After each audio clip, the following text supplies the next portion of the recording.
हरे नमः. धर्माचा जण मूर्तिमान पुतळा भासे भूवरी दीक्षा देऊन जो जगतिया बद्धास हो उद्धरी वाणीने वदता भागवती कथा व्यासा प्रती भासला तो हा गुरुश्री जनार्दन असा पाटांगणी शोभला. सद्गुरुनाथ महाराज की जय. हरे नमः. श्री भगवान वाच परस्वभाव कर्माणि न प्रशंसे न गर्हयेत विश्वमेकात्मकं पश्यन् प्रकृत्या पुरुषेण च. भगवान वेदव्यास वर्णन करून सांगू लागले. शुकाचार्य राजा परीक्षितीला, सूत शौनकादिकाला आणि भगवान गोपाल कृष्ण उद्धवाला ज्ञान सांगतायत. भगवान म्हणतात, हे उद्धवा, जगामध्ये कसं वागावं याचा व्यावहारिक उपदेश त्यांनी केलेला आहे. जगामध्ये वागत असताना आपण लोकांचे स्वभाव फार विषम आहेत. कोणाची स्तुती केली तर दुसऱ्याची त्याला निंदा वाटते. त्यामुळं कोणाबद्दल काहीच बोलू नये. परस्वभाव कर्माणि न प्रशंसन न गर्हयेत. कोणाची प्रशंसाही करू नका आणि कोणाची निंदाही करू नका. का? एकाची प्रशंसा केली की दुसऱ्याला वाटतं माझी निंदा केली काय की. कारण लोकांचा स्वभाव हा मोठा दुर्धर आहे. लोकांच्या स्वभावाला औषध नाही. त्यामुळं विश्वमेकात्मकं पश्यन्, माणसाने विश्व हे फक्त मी संपूर्ण विश्वात आहे याची जाणीव ठेव. आणि प्रकृत्या पुरुषेण च, याप्रमाणे आपण कसं वागावं. ज्ञानयोग, याला ज्ञानयोग असं त्यांनी म्हटलेलं आहे. ज्याप्रमाणे परेशान स्वभावान शांत घोरादी कर्माणी तत्र हेतु. लोकाचा स्वभाव स्वभाव विषमंजनम. माणसाचा स्वभाव सम नाहीये, विषम आहे. आणि त्यामुळं विषम स्वभावामुळं त्यांना प्रत्येक गोष्ट विषम दिसते.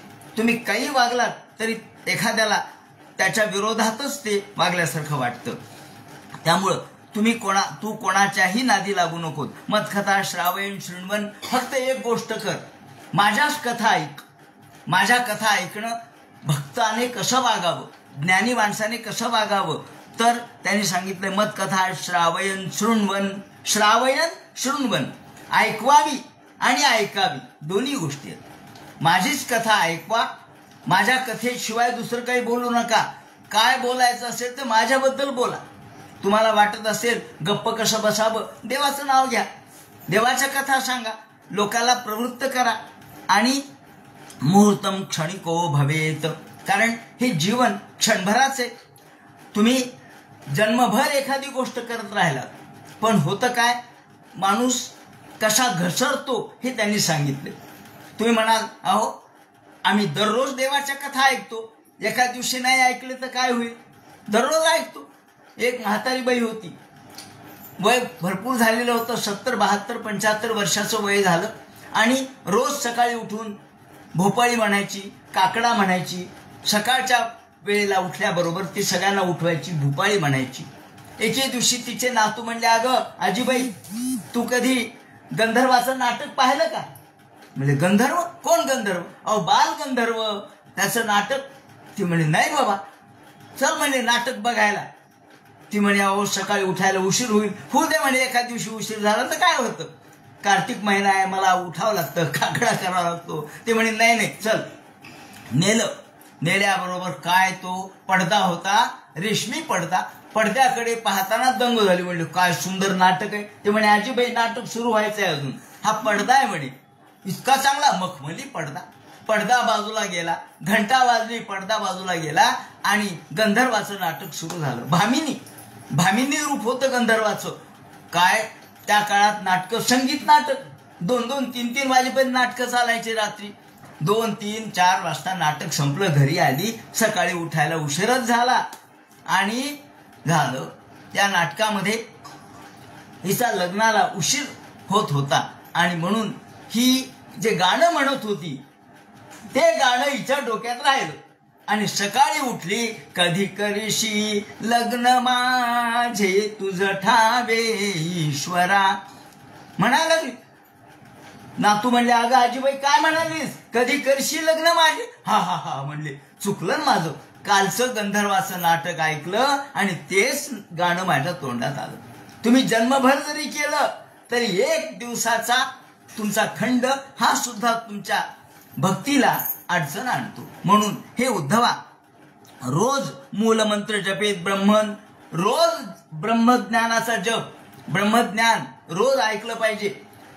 भगवंताच्या ब्रह्माचा जप रोज केला पाहिजे. मूलमंत्र जपला पाहिजे. जो गुरुमंत्र आहे तो रोज जपला पाहिजे. नारायणाचं स्मरण रोज झालं पाहिजे. एक दिवस चुकून सुद्धा चालणार नाही. दत्वा चमन मुच्छेशम आणि भगवंताच्या चरणी आपलं मन लागलं पाहिजे. भगवंताच्या चरणामध्ये मतकथा श्रावयन शृण्वन, भगवंताची कथाच फक्त ऐकली पाहिजे आणि त्याच्या स्तुतीने आपण त्यांना प्रसन्न केलं पाहिजे. शिरोमत पादोय कृत्वा बाहुभ्यांच परस्परम, ज्याप्रमाणे क्रियायोग कसा सांगितला, ज्ञानयोग सांगितला आणि मग ते म्हणतात याप्रमाणे, हे उद्धवा तुला मी ज्ञानाचा प्रकार सांगतो की जोपर्यंत देहेंद्रिय प्राणेरात्मन संकर्षणम, यावत देहेंद्रिय प्राणे आत्मनः, संसार कुठपर्यंत आहे. उद्धव म्हणतात, देवा मला हे सांगा की मानवी दुःख हे कुठपर्यंत आहे आणि कधीपर्यंत हा संसार आहे, संसाराची निवृत्ती कधी होणार आहे. अग्निबद्ध दारूचे देह कसे संसृतेही. भगवान म्हणतात, हे पहा, ज्याप्रमाणे अग्नी हा लाकडामध्ये आहेच आहे, तो जरी प्रगट झाला नाही तरी त्या लाकडात अग्नी आहे, हे जसं आहेच आहे अस्तित्व. लाकूड अग्नीला सोडू शकत नाही, अग्नी लाकडाला सोडू शकत नाही, दोघे एकरूप आहे. लाकूड म्हणलं की अग्नी आहेच आहे, जिथं धूर आहे तिथं अग्नी आहेच आहे. साधं तर्कशास्त्र आहे, यत्र धूमस तत्र अग्निरिती. त्याप्रमाणे अग्निवत दारूची देहा कस्येह संसृतेही, त्याप्रमाणे मानव जन्माला आला की त्याच्याबरोबर संसार आहे, तो सुटू शकत नाही. कशामुळे? ते म्हणतात, जोपर्यंत इंद्रिय मन प्राण हा एकरूप आहे, तुम्ही सगळ्यांचं जेव्हा अस्तित्व एक मानता, यावत देहेंद्रिय प्राणैरात्म सन्निकर्षणम. सन्निकर्षणम म्हणजे अत्यंत जवळीक. सन्निकर्ष म्हणजे एकरूपत्व. जसं आपण सन्निकर्ष शब्द जो वापरतो यासाठी की आपण दररोज स्वयंपाकामध्ये एक पळी तापवतो आणि त्यामध्ये फोडणी करतो. ही पळी गरम होते, आपल्या लक्षातच येत नाही, एकदम चटका बसतो. काय झालं म्हणले, पळी पोळली. आता हे बरोबर आहे का? पळी कशी पोळली? पळी कशी पोळली? मग काय झालं? अहो, त्या पळीमध्ये अग्नी शिरला आणि अग्नी तुम्हाला पोळला. हे याला म्हणतात सन्निकर्ष. म्हणून आपण पळी पोळली म्हणतो, अग्नी पोळला म्हणत नाही, कारण आपण पळी आणि अग्नी हे एकरूप मानले. वास्तविक ते एकरूप नाही. तसं इंद्रिय, आपले देह प्राण आणि मन हे आपण एकरूप मानतो, वास्तविक ते आत्म्यापासून भिन्न आहेत. यावत देहेंद्रिय प्राणैरात्मन सन्निकर्षणम. म्हणून या सन्निकर्ष, त्याला समवाय संबंध असं म्हणतात. 6 प्रकारचे संबंध दिलेले शास्त्रकारांनी, त्यापैकी समवाय संबंध. एकरूपत्व, धागा आणि वस्त्र हे वेगळे, पण आपण काय चांगलं वस्त्र आहे होय, काय चांगली साडी आहे, काय चांगला पितांबर आहे, चांगलं धोतर आहे. अहो, धोतर कशाचे? तो आहे धागा. पण धागा हा एकमेकांना जुळवल्यामुळं त्याचं वस्त्र तयार झालं. धागा आणि वस्त्र यांच्यामध्ये सन्निकर्ष संबंध आहे, एकरूपत्व आहे. म्हणून वस्त्र वेगळं आहे. वस्त्र ही संकल्पना आहे, धागे एकत्र झाले म्हणून ते वस्त्र झालं. वास्तविक ते धागे आहेत, तो कापूस आहे. पण आपण संसार फलवाम स्थावत, जोपर्यंत इंद्रिय मन आणि देह यांचं एकरूपत्व आपण मानतो, तोपर्यंत हा संसार आहे. मी पाहिलं, मला असं वाटलं, असं जोपर्यंत आपण म्हणतो. कारण पाहणारं इंद्रिय, ऐकणारं इंद्रिय, मन त्यामध्ये जातं एकरूप होतं म्हणून आपल्याला ती गोष्ट दिसते. वास्तविक आत्मा त्यापासून भिन्न आहे. आत्म्याचा त्याचा काही संबंध नाहीये. आत्मा हा संवेदनशील आहे. आत्मा फक्त चैतन्य आहे आणि पाहणाऱ्या ह्या गोष्टी जड आहेत. त्यामुळं अविवेकी लोक मात्र या सगळ्या गोष्टीमध्ये एकरूपत्व मानतात आणि मग फल अपेक्षा करतात. मी एवढं केलं मग याला काय मला मिळालं. तू म्हणजे कोण? तू केलंच नाहीस. जे काही केलं ते तुझ्या कर्माने झालेले. त्यामुळे अर्थे हे विद्यमानपी संस्कृती निवर्तते. याप्रमाणे हा मोह आपल्याला खऱ्या अर्थाने बाधक ठरतो. संसार बाधक नाहीये. संसारातला मोह बाधक आहे. संसार बाधक नाही. त्याच्यामध्ये आपलं जे आपण माझं म्हणून जे अस्तित्व आहे, जेव्हा आपण एखाद्या मोटरमध्ये बसतो, आपण जागा पकडतो आणि जागा पकडल्यानंतर आपण म्हणतो माझी जागा आहे. खाली उतरतो चहाला, शेजाऱ्याने म्हणतो माझी जागा आहे बरं का, कोणाला बसू देऊ नका. तिथे आपण एखादी दस्ती ठेवतो, पिशवी ठेवतो, खाली उतरतो, पुन्हा वरती येतो, पुन्हा बसतो. झालं तुमचं गाव आलं. आता गाव आल्यानंतर तुम्ही म्हणतात का माझ्या जागेवर कुणी बसू नका? नाही. आपलं गाव आलं, आपण उतरलो, पुढे गेलं, त्या गाडीचा ऍक्सिडेंट झाला. काय झालं म्हणजे मी उतरलो बरं झालं, माझं गाव आलं होतं, मग ते गाडीचं काही का होईना, मला काय करायचं. माझ्या आणि तुमच्या जागेवर अमुक एक बसला, बसू द्या म्हणले, माझं गाव आलं, मी उतरलो. तेव्हा आपण कुठपर्यंत आपल्या संसारामध्ये राहावं, जोपर्यंत आपल्या या ठिकाणी आपल्या इच्छा परिपूर्ण झाल्या की आपण निघून जावं. त्याप्रमाणे या ठिकाणी ते म्हणतात की आपण सुद्धा या संसारात यावत तोपर्यंतच राहावं. कामापुरता संसार करावा, यापेक्षा अधिक करू नये. कुठं थांबावं हे कळलं पाहिजे. खूप ज्ञानी माणूस आहे, खूप प्रवचन करणार आहे, विद्वान आहे, पण त्याला कळलं पाहिजे आपण कुठं थांबावं. आपल्या स्वतःच्या मर्यादा ओळखल्या पाहिजेत आणि म्हणून आपल्याला संसार करताना कुठं थांबावं हे कळलं पाहिजे. म्हणून माणसाला एवढंच कळत नाही आणि तिथं त्याचा घात होतो. यथा हिरण्यम स्वकृतम पुरस्तात पश्चात सर्वस्य हिरण्मयस्य तदेव मध्ये व्यवहारी माडम नानापदेशमय तद्वत. याप्रमाणे हे उद्धवा, संपूर्ण विश्वामध्ये मी भरू नये. जसा सोन्याचा अलंकार केला, त्या अलंकारामध्ये सोनं ओतप्रोत भरलेलं आहे, तसा मी सर्वत्र भरलेला आहे. नयत पुरस्तात पश्चात या ठिकाणी एखादा गृहस्थ पाण्यामध्ये गेला, पाण्यामध्ये डोक्यापर्यंत त्याच्या पाणी, तो खाली बुडी मारली, त्यांनी एक बुटकुळी मारली. आता बुटकुळी मारली, खाली बुडी मारली, तर वरती पाणी आहे, खाली पाणी आहे, बाजूला पाणी आहे, इकडं पाणी, सर्वत्र पाणी आहे. तसं मी सर्वत्र भरून आहे. पश्चात मागं मीच आहे, पुढं मीच आहे, वर मीच आहे, खाली मीच आहे. न यत पुरस्तात यन्न पश्चात मध्येच तन्न विपदेश मात्रम. मी सर्वत्र व्यापून आहे. वारा जसा सर्वत्र व्यापून आहे आणि अत्यतिष्ठत दशांगुलम, पुन्हा 10 अंगुळे उरलाच आहे, तसा मी सर्व विश्वात व्यापक होऊन पुन्हा उरलोच आहे. हे कळलं पाहिजे. आणि जोपर्यंत चैतन्याचं हे स्वरूप कळत नाही तोपर्यंत माणसाला संसार आहे, दुःख आहे.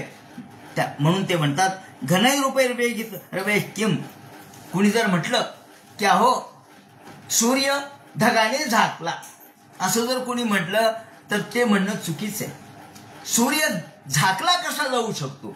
ते म्हणतात यथा नभो वायवंग निंबू गुणैर गतागतैर गुणैर सज्जते घनैर रुपैर विगतैर रवे किम.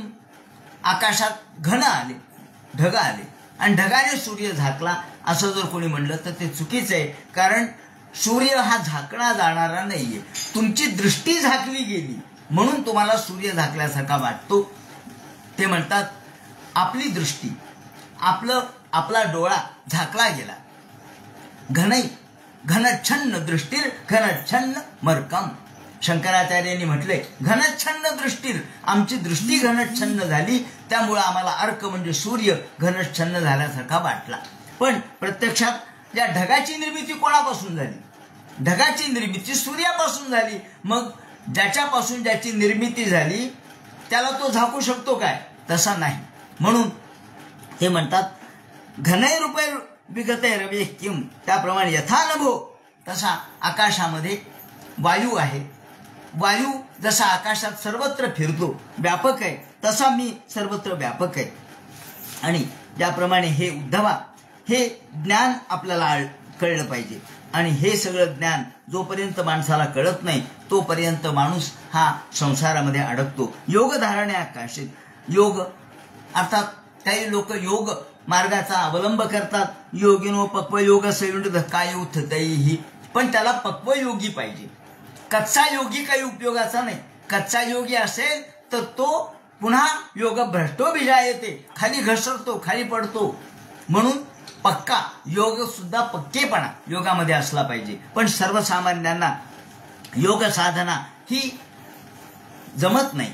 त्यामुळं त्यांनी भक्तीचा आश्रय घेतला पाहिजे. कारण योग धारणा अवघड आहे. वायू स्वतःला वायू संपूर्ण आपल्या शरीरामध्ये कोंडून ठेवावा लागतो. हे सगळं अवघड आहे. म्हणून कुंडलिनी जागृती अवघड आहे. म्हणून त्यांनी फक्त नाम संकीर्तन भगवंताचं करावं, दुसरं काही करू नये. त्याप्रमाणे तच्छ्रद्धान मतिमान योग श्रद्ध मत्परा. तेव्हा माझ्याशी चित्त लावणं म्हणजे योग, माझ्याशी एकरूपता म्हणजे योग. त्यामुळं बाकी माणसाने काहीही करू नये हे सांगितल्यानंतर उद्धव विचारतात, सुदृष्टीराम इमाम म्हणणे योगचार्यात्मना यथांजसा पुमान सिद्धे संधे गृहंजसाच्युत.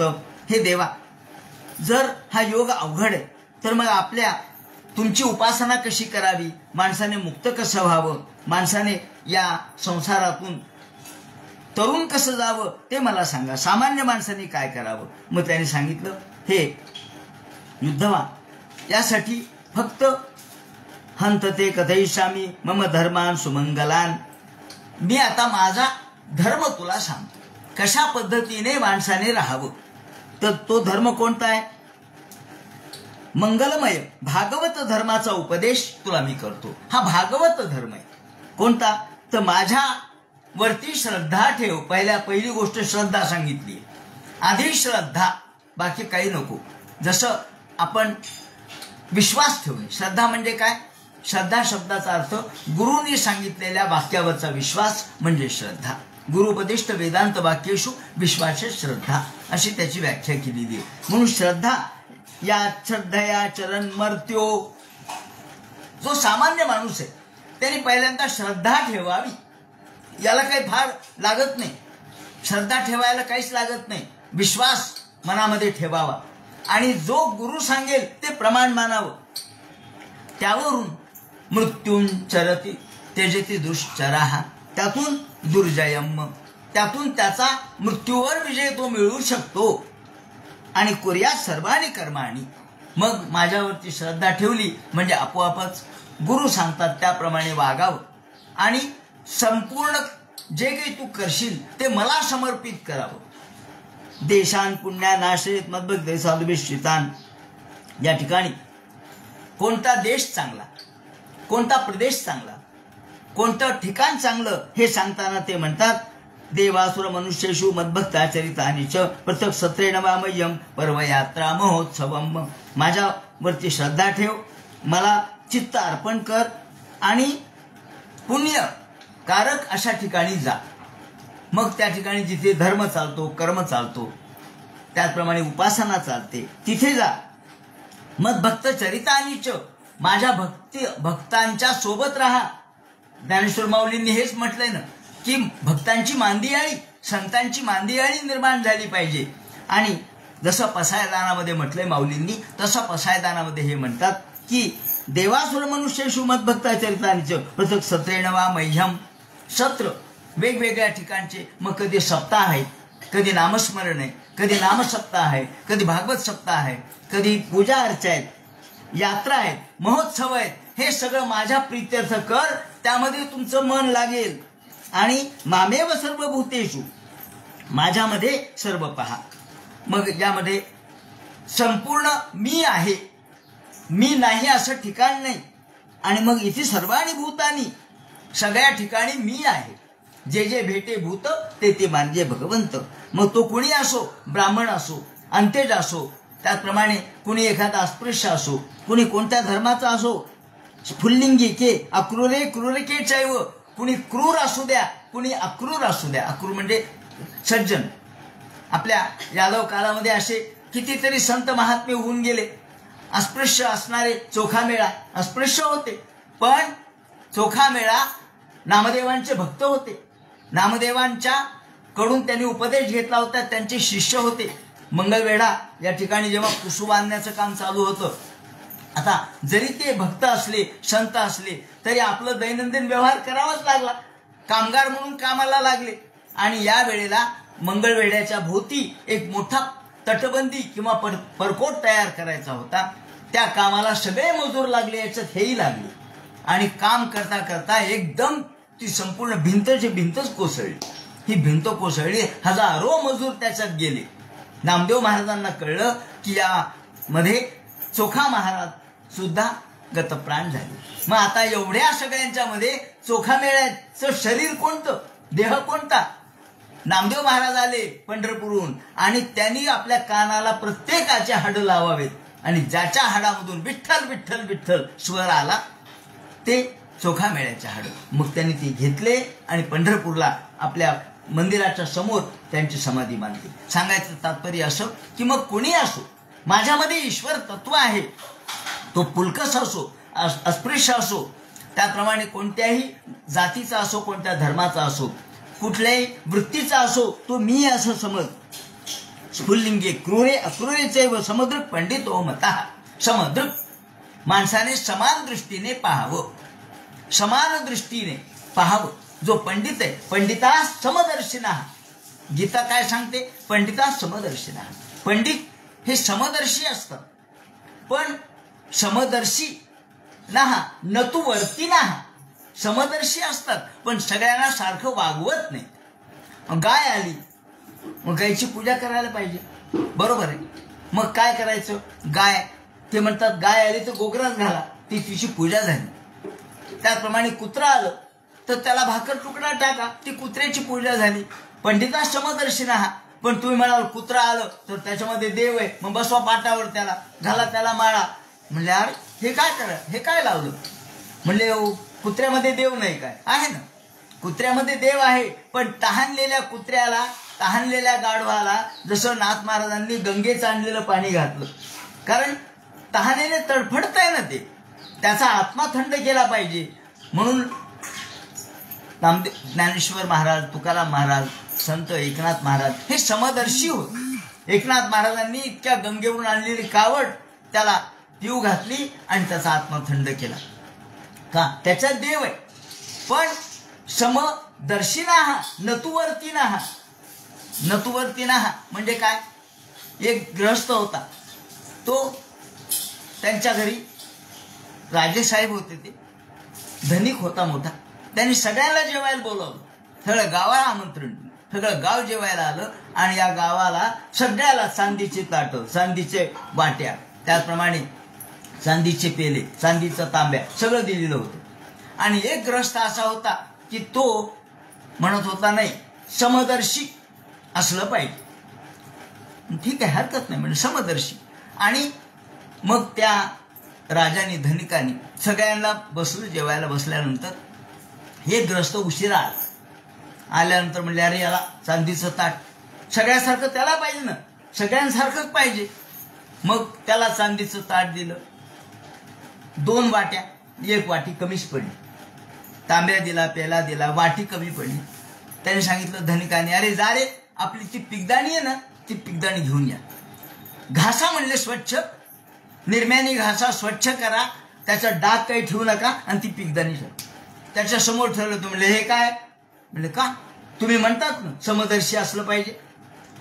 हो म्हणले. मग सगळ्यांना चांदी दिली, याच्यात चांदी नाही का? म्हणजे या पिकदाणी चांदीची होती, याच्यात चांदी नाही का?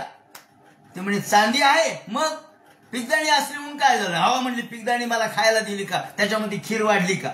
खावल का? त्याला खावणार नाही, जरी चांदी त्याच्यात असली. समदर्शिना नतु वर्तीना. म्हणून व्यवहार वेगळा असतो. म्हणून आत्मवत सर्व जाणावे, जनी जनार्दन महाराज म्हणतात, आत्मवत सर्व जाणावे परी आचारातेन भंगावे. आत्मवत सर्व जाणावे, सगळे मी आहे, सगळ्यामध्ये ब्रह्म आहे, सर्वं खल्विदं ब्रह्म जाणावं. परी आचारातेन भंगावे. आचार वर्तणुकी पावावे परमपद, म्हणून ज्याचा जो अधिकार त्याप्रमाणे. म्हणून रामचंद्रांनी शंभुकाचा वध का केला हो? अहो, शंभुक हा अस्पृश्य आहे, दलित आहे. त्याचं काम त्या ठिकाणी समाधी लावण्याचं नाहीये. त्याचं काम, जे काम आहे ते त्यांनी केलं पाहिजे. कुणी कोणतं काम करावं हे योग्य नाही. म्हणून शंभुक त्याला ठार मारलं, कारण लोकांची मुलं मरत होती, ब्राह्मणाची मुलं मरत होती. म्हणून त्यांनी शंभुकाचा वध केला. कारण शंभुक हा ऋषीप्रमाणे वागत होता. ते म्हणे ते तुमचं काम नाहीये, तुमचं काम जे आहे ते तुम्ही करा. म्हणून आचारातेन भंगावे असं ऐकल्यानंतर प्रणमे दंडवत याप्रमाणे प्रत्येकाला समान मानावं.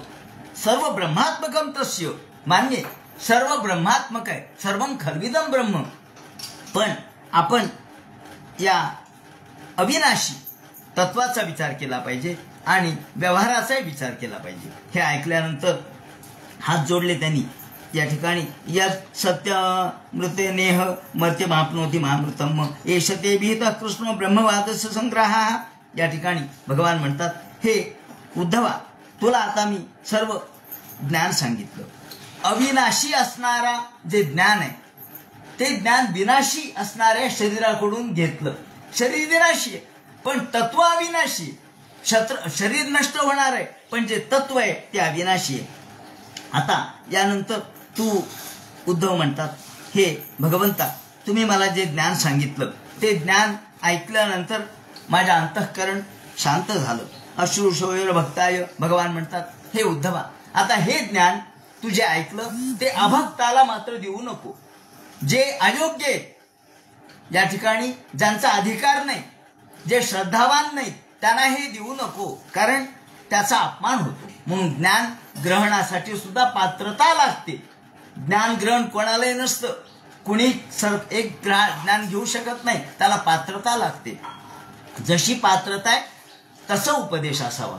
तुकाराम महाराजांनी म्हटल्याप्रमाणे, जो जसा अधिकाराचा, अधिकार तैसा करू उपदेश, जसा अधिकार आहे तसा उपदेश. याप्रमाणे अश्रुशो शरभक्ताय दुर्विनीताय दीयताम. जो दुर्विनीत आहे, दुर्विनीत म्हणजे ज्याला नम्रता नाही, ज्याला विनय नाही, ज्याला नम्रता नाही, जो अहंकारामध्ये स्वतःचा गड्डा मिरवतो, त्याला हे देऊ नका.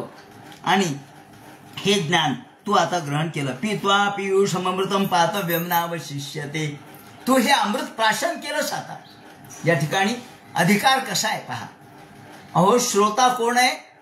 हा श्रोता प्रत्यक्ष उद्धव आहे. आणि दाता कोण आहे? ज्ञान देणारा कोण आहे? हा भगवान गोपालकृष्ण आहे. भगवान गोपालकृष्ण आणि उद्धव यांचं हे नातं आहे, गुरु शिष्याचं नातं आहे. मौलींनी म्हटल्याप्रमाणे, ज्या वेळेला स्वातीचे पाणी ये न होती जरी मोती ये, तरी अंगी सुंदराची ये का शोभती तेथे. 18व्या अध्यायात माऊली म्हणतात, स्वातीचे पाणी ये न होती जरी मोती ये. अहो, शिंपलं असतं, शिंपल्यामध्ये मोती होतात, हे खरं आहे ना. पण कोणत्या पाण्याचे, कोणत्याही वेळेला पाणी पडलं आकाशातून, पाऊस पडला तर त्याचे मोती होत नाहीत. स्वाती नक्षत्रावर जर पाऊस पडला तर त्याच्या थेंबाचा मोती होतो. तसं भगवान गोपालकृष्ण म्हणजे स्वाती नक्षत्राचा ढग आहे, स्वाती नक्षत्राचा घन आहे. कारण भगवान सावळ्या रंगाचे, म्हणजे ढगाच्या रंगाचे. तेव्हा स्वाती नक्षत्राचे हे ढग आकाशामध्ये भगवान रूपाने प्रगटले. आणि हा उद्धव म्हणजे शिंपलं आहे, शिंपलं. तेव्हा त्यामधून निघालेले स्वाती नक्षत्रावर पडलेलं हे पाणी, त्याचे मोती झालेले. तुम्ही आम्ही तर कुठे दो, तुमचं आमचं तर काहीच नाही. ते म्हणतात आपला अधिकार नाहीये. आणि मग हे ऐकल्यावर मर्त्यो जरा, भगवान म्हणतात, जेव्हा हे मर्त्य माणूस हे ऐकतो तेव्हा तो या दुःखातून मुक्त होतो. शुकाचार्य म्हणतात, परीक्षिते, इकडे परीक्षित सुद्धा तेवढाच अधिकाराचा आहे. शुकाचार्य म्हणतात, परीक्षिते, याप्रमाणे भगवंतांनी हे ज्ञान सांगितलं. अहो, हे ज्ञान म्हणजे प्रत्यक्ष अमृत होतं. हे अमृतासम ज्ञान भगवंतांनी सांगितलं. ज्ञाने कर्मेणे योगेच्या वार्तयम दंडधारणे. सगळ्या प्रकारचं ज्ञान सांगितल्यानंतर उद्धवांनी हात जोडले. त्यांनी उद्धव म्हणतात, देवा, माझा सगळा महामोह अंधकार नष्ट झाला. माझ्या अंतःकरणातलं जे संशय होता त्याचा निराश झाला. गुरुच्याकडून संशयाचा निराश व्हायला पाहिजे असतो. संशय आणि विपर्य ह्या दोन ज्ञानामधल्या अडचणी आहेत. ह्या दोन अडचणींचा जेव्हा निराश होतो तेव्हा ज्ञान प्राप्त होतं. विभाव असो किंवा समपेकत ते म्हणतात, एखाद्या बर्फाला जसा अग्नी जाळू शकत नाही तसं आता मला संसारातलं दुःख तापत्रय जाळू शकणार नाही. तुम्ही स्वतः थंड राहा, तापत्रय काय करतील हो तुम्हाला? आहे बाबा, अधिदैविक अधिभौतिक आध्यात्मिक तिन्ही ताप आहेत, सगळ्या बाजूनी ताप आहेत.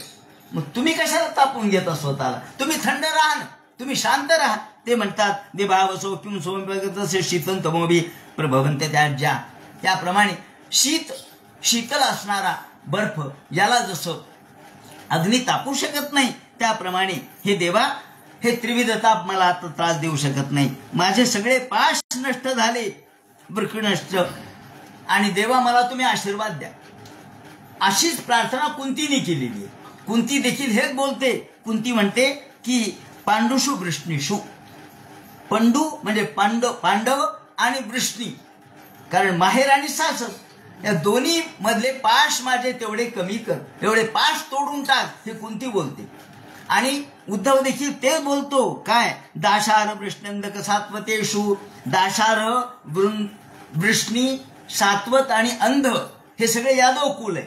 या यादव कुळातले सगळे पाश माझे तोडून टाका देवा, एवढा मला आशीर्वाद द्या. वृकणष्टमे सुदृढ स्नेहपाशो, हा स्नेहपाश मोठा सुदृढ आहे, फार कठीण आहे. या स्नेहपाशातून मला बाजूला कर, यांचे सगळे तोडून टाक, तू तुझ्या हाताने तोडून टाक, नाहीतर मग ते तुटणार नाही. वृकणष्टमे सुदृढ स्नेहपाशो दाशार वृंदक सात्वतेषु प्रसारित त्वया स्वमायात्मबुद्धीतिना. आणि देवा तुम्हाला नमस्कार असो म्हणून हात जोडले, नमस्कार केला, साष्टांग प्रणिपात केला. प्रणिपात केल्यानंतर भगवान म्हणतात, हे उद्धवा, आता माझा आदेश आहे तुला, गच्छोद्धव मया आदिष्टो, आता मी तुला आदेश देतो, इथून तू बदरिकाश्रमामध्ये जा. बदरिकाश्रमामध्ये मी कायमस्वरूपी माझं अस्तित्व त्या ठिकाणी आहे, म्हणून ममाश्रमम, माझा आश्रम तिथे नरनारायणांचा आश्रम आहे. तत्र मत्पाद तीर्थो देत ज्ञानोपस्पर्शन शुची, तिथे जा. तिथे अलकनंदा नदी वाहते, त्या अलकनंदेचं दर्शन घे. त्या दर्शनाने तुझ्या सगळ्या अंतःकरणामध्ये सगळे दोष नष्ट होतील आणि त्या पाण्याने तू स्नान कर. सगळे क्लेश कल्मश सगळे नष्ट होतील. विधुता शेष कल्मशाहा, जे काही थोडेफार शिल्लक राहिलेत कल्मश ते या नदीच्या अलकनंदा नदीच्या स्नानाने नष्ट होतील. आणि आता मन शांत ठेव, संयत इंद्रिय मनावर नियंत्रण ठेव, तितिक्षा धारण कर, शांत राहा आणि मी जेवढं ज्ञान सांगितलं त्याचं पुन्हा स्मरण कर, त्याचं चिंतन करत राहा. मग धर्म निरतो भव, मी सांगितलेला धर्म पुन्हा पुन्हा मनामध्ये आण, माझ्यावरती चित्त ठेव, माझी उपासना त्या ठिकाणी माझ्या ज्ञानाची उपासना कर. शुकाचार्य म्हणतात, परीक्षिते हे ऐकल्यानंतर उद्धवाला अत्यंत अंतःकरण भरून आलं उद्धवाचं, कारण भगवंतानी सगळं ज्ञान त्याला सांगितलेलं होतं. या हृदयीचे त्या हृदयी घातले, जसं माऊली म्हणतात. अर्जुनाला जसं ज्ञान सांगितलं कृष्णाने, एका हृदयातून दुसऱ्या हृदयात दोन्ही हृदय एक झाले. या वेळेला दोन्ही हृदय एक झाले दौहृद, तसे हे दोन्ही हृदय भगवंताचे आणि भक्ताचे एक झालेले आहेत. या वेळेला भगवान म्हणतात जा. शुकाचार्य म्हणतात, परीक्षिते स एव मुक्तो हरिमेधोसोद्धवा प्रदक्षिणंतम परिस्थिती पादयो हो. या वेळेला उद्धवाच्या अंतःकरण इतकं दाटून आलं, इतकं भरून आलं की उद्धवाच्या डोळ्यातून घळघळ अश्रू येऊ लागले. जरी ज्ञान झालेलं असलं तरी प्रत्यक्ष आता कृष्णाला सोडून जायचंय. कृष्णाने सांगितल्याप्रमाणे आता आपल्याला जावं तर लागणारच आहे. हा कृष्णाचा आदेश आहे. याप्रमाणे हात जोडले, साष्टांग नमस्कार प्रणिपात केला, प्रदक्षिणा घातल्या भगवंताला आणि कृष्णाच्या पायावर डोकं ठेवलं आणि डोळ्यातल्या अश्रूंनी कृष्णाचे पाय भरून टाकले, भिजवून टाकले. सुदुस्तेज स्नेह वियोग कातरो, कातर अंतःकरण झालं, थरथर थरथर कापू लागला, बोलता येईना त्याला, डोळ्यातून अश्रू येऊ लागले. त्याप्रमाणे अंतःकरण दाटून आलं, अष्टसात्विक भाव जागृत झाले आणि तोंड कोरडं पडलं. भगवंता, आता तुला सोडून जायचं. विरहा तू राहा. तुझा हा विरह मला कसा सहन होईल? मी आतुर झालो देवा, मी कातर झालोय. तुझा विरह मला कसा सहन होईल? न शक्नुवंस्तम, मला शक्य नाही तुमचा विरह. मला तुमचा विरह एक क्षण देखील शक्य नाही. कारण आजपर्यंत आपण बरोबर होतो, बरोबर खाल्लं, बरोबर पिलं, बरोबर झोपलोत, बरोबर फिरलोत, बरोबर सगळीकडे हिंडलोत, बरोबर ज्ञान घेतलं, आणि आता तुम्ही मला जायला सांगता, तेव्हा मला हे शक्य नाहीये. मी आता असं नाही जाणार. देवा, तुमच्या पादुका तरी मला द्या. कृष्ण म्हणाले, घ्या. कृष्णाच्या पायामधल्या पादुका. मला वाटतं तेव्हापासून वारकरी संप्रदायाची जी पद्धत आहे पादुका घेऊन जायची, ही तेव्हापासून सुरू झाली असेल पाहिजे. कारण पादुका घेऊन जाणं म्हणजे प्रत्यक्ष तोच आपल्या सोबत आहे. जसं माऊलींच्या पादुका, तुकाराम महाराजांच्या पादुका, मुक्ताबाईंच्या पादुका घेऊन वारकरी पंढरपूरला जातात. त्याप्रमाणे यांनी सुद्धा या पादुका भगवंतांनी त्याला दिल्या. घे म्हणे, हे माझं रूप तुझ्याजवळ मी देतो, ह्या माझ्या पादुका आहेत. त्या पादुका कृष्णम ययो मूर्धनी भर्तृपादुके, आपल्या गुरुच्या पादुका, आपल्या मित्राच्या पादुका, आपल्या केवळ जणू काही आता वेगळं रूप राहिलंच नाही. गुरु आणि शिष्य एक झाले. त्यांच्या पादुका त्यांनी मस्तकावर घेतल्या आणि तिथून तो निघाला.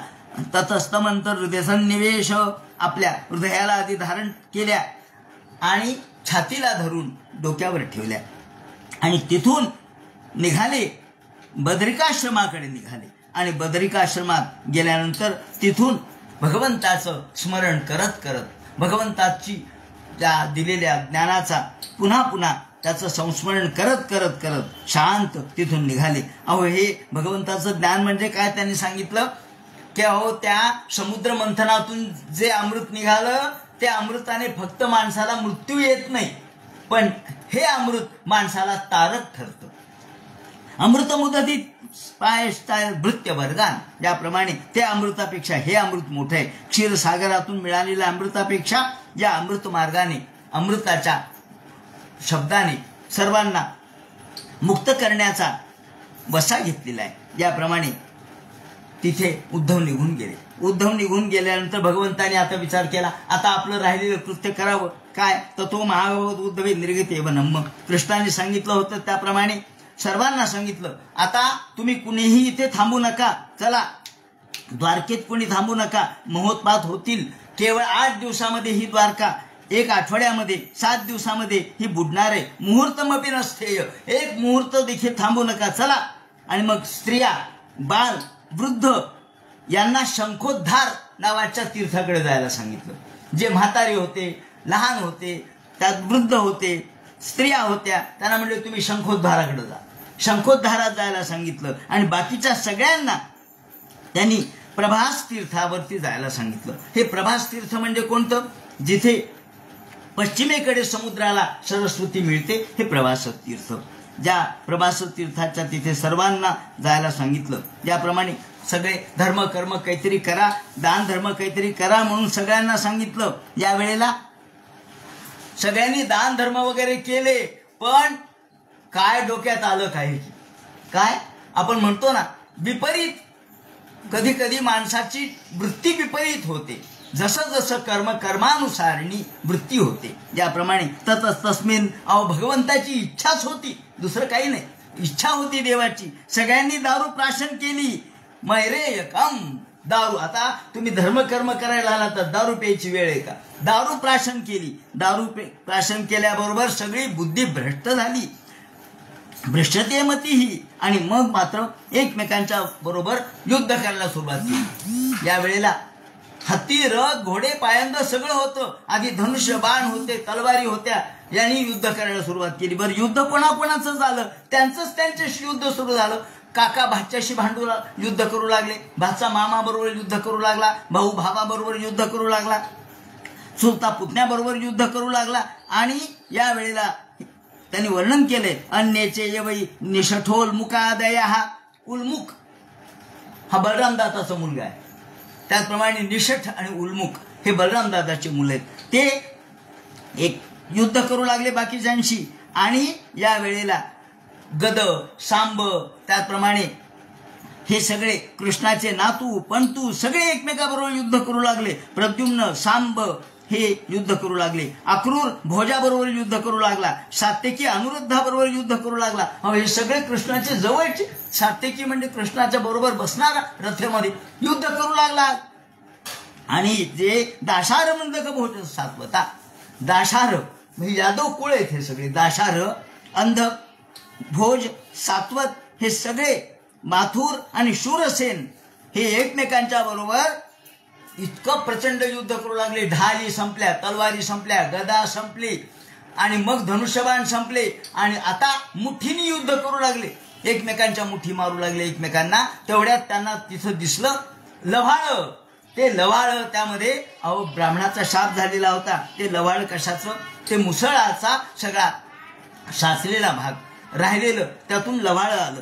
त्या मुसळाच्या ती ताकद त्याला होती आणि एकमेकांच्या बरोबर लव्हाळ्यांनी मारू लागले. त्यांनी वज्र प्राय लागू लागलं. कृष्ण आणि बलरामाकडे पाहिलं. काय करायचं? बलराम दादा म्हणे कृष्णा आपण मोठ्या माणसाने निदान मध्ये पडावं. नुसतं बघू नये ना. आपण मोठे आपण सांगून बघू. बलराम दादा म्हणले कृष्णा चल आपण सांगून बघू. कृष्ण म्हणले चला. कृष्णाला माहित होता हे मोहित झालेले आहेत. हे काय ऐकणार आहेत? कृष्णेन वार्यमाण असतो. कृष्ण बलरामाने आहे पोरांनो युद्ध करू नका, भांडणं करू नका, थांबा असं म्हणल्याबरोबर लोक म्हणले काय म्हणले? त्यांनाच मारायला आले. थांबा म्हणले. थेरड्या नो. बलराम दादा आणि कृष्णाला थेरड्या म्हणले. कृष्ण म्हणले दादा कसं आहे? म्हणले आता नको, आता निघा. आणि मग बलराम दादाला कृष्णाला मारायला जेव्हा लोक आले तेव्हा ते म्हणले बस आता पुरे. आता आपण आपला अवतार समाप्त. पायात बापाचा जोडा मुलाच्या पायात आला की समजायचं बापाने आता काही बोलायचं नाही. कारण तो जोडा एखाद्या तोंडात बसू शकतो. त्यामुळे घाबरायचं. आता 2 पावलं मागे जा. एक ए रका मुष्टीपारी गौ चरण तो जगलू युधो. याप्रमाणे भगवान गोपाल कृष्ण म्हणाले दादा आता चला. दादानी ताबडतोब त्या समुद्राच्या तिथे गेले आणि राम समुद्र वेलायाम तिथे नाग रूपाने भगवान बलराम दादाने आपला देह समर्पित केला आणि नाग रूपाने ते समुद्रामध्ये एकरूप झाले. गोपाल कृष्ण भगवान की जय. नंतर योगमास्थाय पौरुषम. भगवंताने विचार केला आता आपण जावं. सगळे झाले. सगळे यादव संपले. ते पाहिलं मात्र त्यांनी.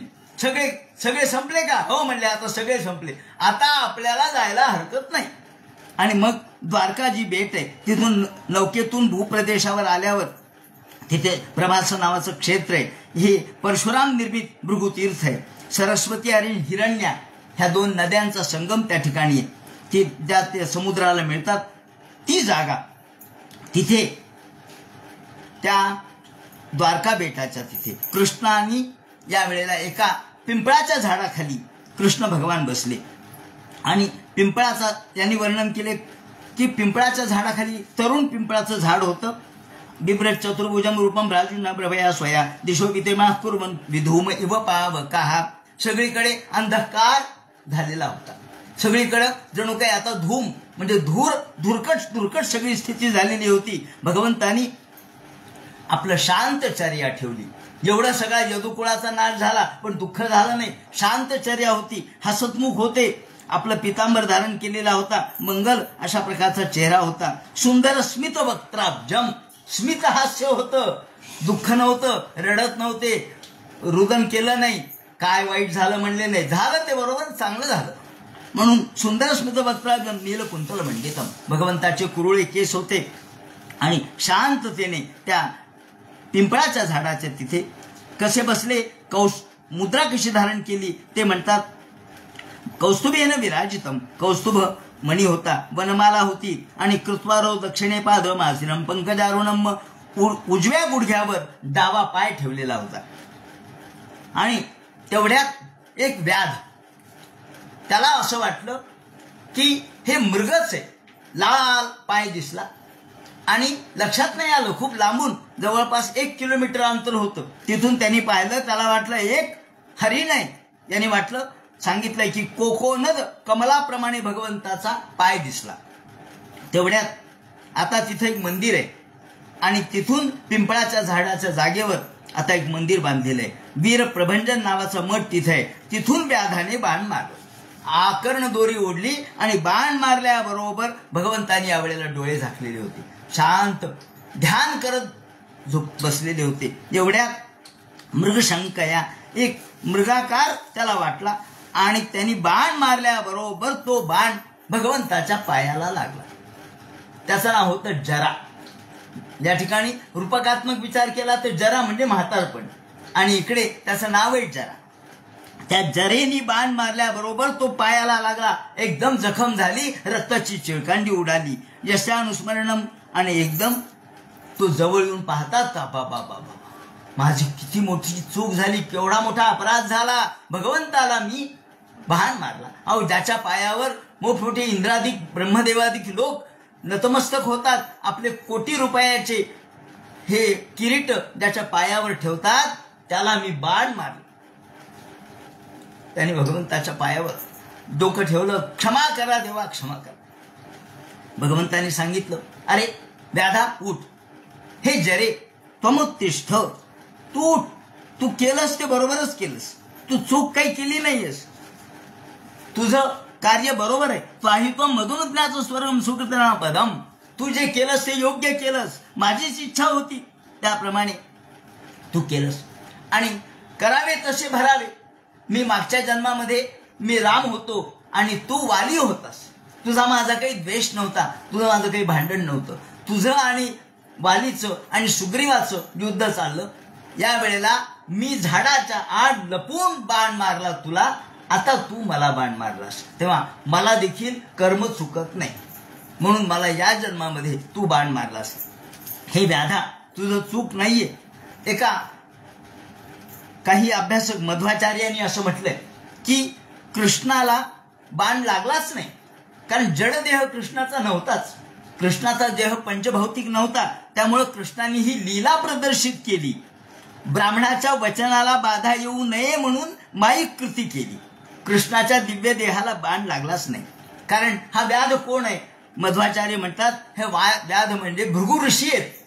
भृगु ऋषींनी भगवंताच्या छातीला पाय मारला, तो दोष त्याला घडला, आणि म्हणून ते म्हणतात या वेळेला त्या अपराधामुळे तो व्याध बनला आणि तो आज भगवंताच्या चरणाला त्यांनी बाण मारला. त्याप्रमाणे त्यांनी भगवंतांनी सांगितलं, आता तू स्वर्गाला जा, तुला मला आशीर्वाद तुला आहे. त्रिपरिक्रम तन्नत्वा, त्यांनी 3 प्रदक्षिणा घातल्या, नमस्कार केला, तेवढ्यात विमान आलं, त्या विमाना बसून व्याध निघून गेला. दारुका कृष्ण पदवी, तिथे दारुक होता, कृष्णाचा सारथी.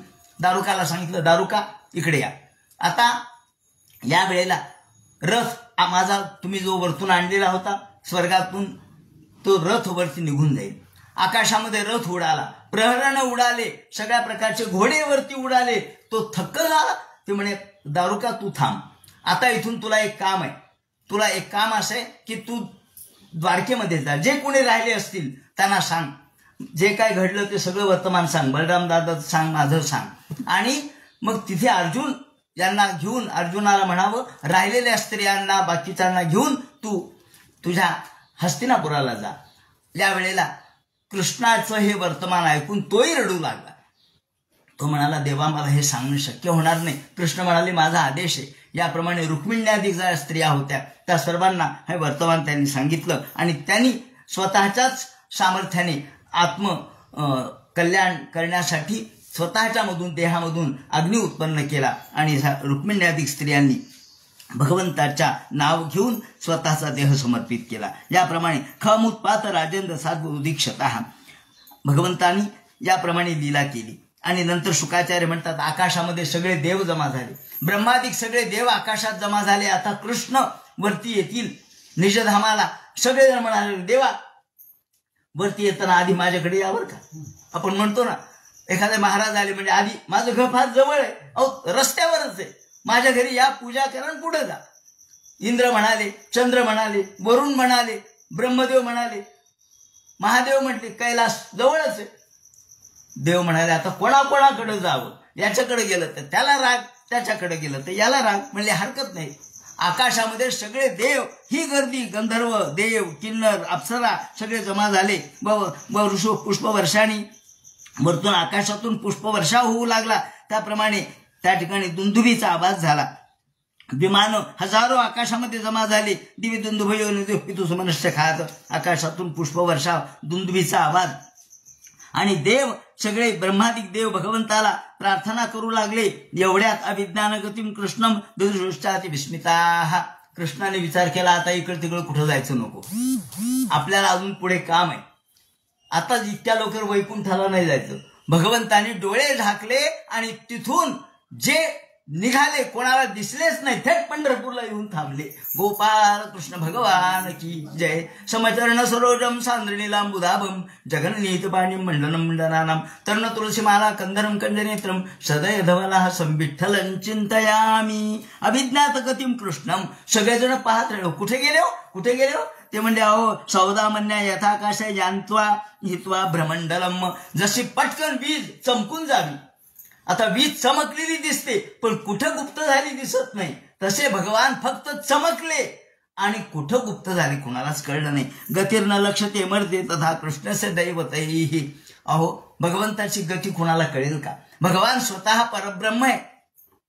या परब्रह्माची गती सामान्यांना नाही कळू शकणार. ब्रह्मार्धस्ते तू दृष्ट्वा योग गतिम हरेः विस्मितानां प्रशंसंत स्वं लोकम जनुस्तदा. सगळे विस्मित झाले.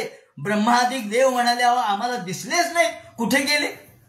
म्हणजे दिसले नाहीत, कसे दिसतील. अहो तुमच्या या चर्मचक्षुला भगवंताचं रूप कसं दिसेल, त्यांची गती कशी कळेल. याप्रमाणे या शुकाचार्य म्हणतात, परीक्षिते भगवंतांनी दारुकाला सांगितल्याप्रमाणे दारुक गेला. त्याने द्वारावतीला हे सगळं वर्तमान सांगितलं आणि या वेळेला एकदम 7 दिवस झाले होते. द्वारका सगळी पाण्यात बुडाली, फक्त भगवंताचं मंदिर तेवढं शिल्लक राहिलं. वर्जयित्वा महाराज श्रीमद भगवदालयम. याप्रमाणे प्रत्येक स्त्रिया भगवंताच्या त्यांनी आपल्यामधील अग्नी प्रगट करून भगवंताच्या शी एकरूप झाल्या. इंद्रप्रस्थम समावेश. आणि मग हा अर्जुन बाकीचे राहिलेले सगळे स्त्रिया, बाकीचे लहान मुलं यांना सगळे घेऊन इंद्रप्रस्थाला गेला. आणि मग मध्ये तो कसा हरला किंवा त्याला कसं लुटलं ते मी तुला सांगितलंच आहे. शुकाचार्य म्हणतात, परीक्षितला यापूर्वीच तुला सांगितलंय. याप्रमाणे त्वांतवंशधम कृता जमू सर्वे महापथम या एत देवदेवस्य विष्णू कर्म आणि जन्मच. याप्रमाणे भगवंताच्या हा जो निर्याण ऐकतील त्यांना भगवंताची गती प्राप्त होईल. ज्याप्रमाणे हा 11वा स्कंध या ठिकाणी आपण परिपूर्ण केला. आता 11व्या स्कंधाच्या अनुषंगाने